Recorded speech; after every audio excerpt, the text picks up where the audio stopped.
Over the past few weeks, Trump, of course, has repeatedly issued threats and set deadlines for Tehran before each time ultimately backing off.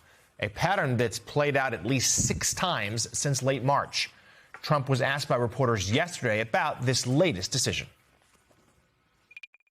Well, other countries have come to me and they've said we were getting ready to do a very major attack tomorrow. I put it off for a little while, hopefully maybe forever, but possibly for a little while, because we've had very big discussions with Iran, and we'll see what they amount to. So I was called by these 3 countries plus others, and they're dealing directly with our people and right now Iran. And there seems to be a very good chance that they can work something out. If we can do that without bombing the hell out of them, I'd be very happy. So, David Rohde, look, the president on occasion has bluffed where he has feinted that there were negotiations and then actually unleashed an attack. That's how this war began in the first place. But the pattern since then has largely been issue some sort of threat or deadline and then punt it down the road. This one sort of came out of nowhere because he hadn't set a deadline. He just sort of said, oh, we're holding off on an attack. What's the latest we know about that? And are there actually any negotiations going forward? So there is a meeting. The president's going to meet with his national security team today at the White House, and we'll see what comes out of that. But he met with them on Saturday, and he meets with them repeatedly, so it's not clear if this would actually lead to strikes. And you're right about what's different here is that he announced that there was going to be a strike today, but he called it off. He hasn't done that in the past. And in terms of negotiations, I think there's proposals going back and forth. Trump was very upset with the last Iranian proposal. You know, he said he stopped reading it after the beginning of it. And then the U.S. did respond to Trump's credit. But the latest response from Iran doesn't budge at all. So there's papers going back and forth and proposals going back and forth, but neither side seems to be compromising. And as you said, the president's threatened strikes 6 times and backed away. So over time, that threat loses its power, I think. So, Eamon, the president name-checked the UAE, Qatar, and Saudi Arabia in that post. The Wall Street Journal's got new reporting out this morning that they talked to some officials from the region who say they didn't know anything about this. They didn't know an attack was even possibly in the works. I know you have deep contacts in that region.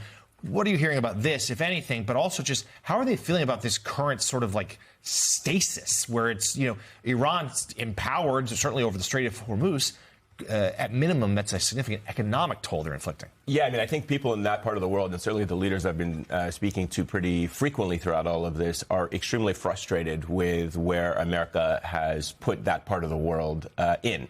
And a large part of that has to do with the fact that right now there is no clear way out of this, and there is a new reality that is setting in that is going to be almost impossible to undo, which is that Iran has now asserted more control over the Strait of Hormuz than what it had on February 27th.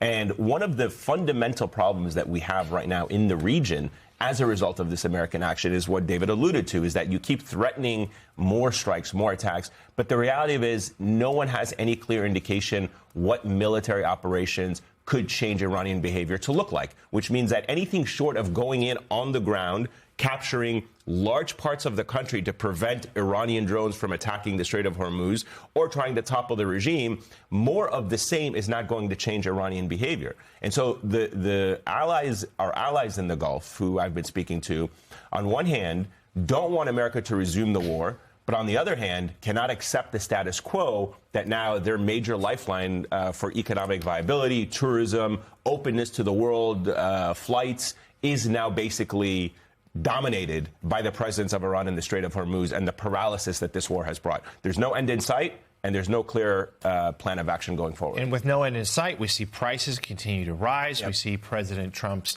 poll numbers continue to sink. And in fact, some new polling shows that Trump's approval rating continues to fall amid the unpopular war with Iran.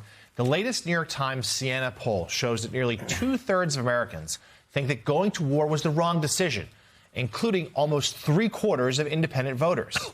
Amid those rising gas and energy prices, a majority, 55%, said the war was not worth the costs. Only 33% approve of how Trump has handled the economy as a whole, while 64% disapprove. When it comes to affordability, 69% disapprove of how Trump has handled the cost of living. Bad numbers all around.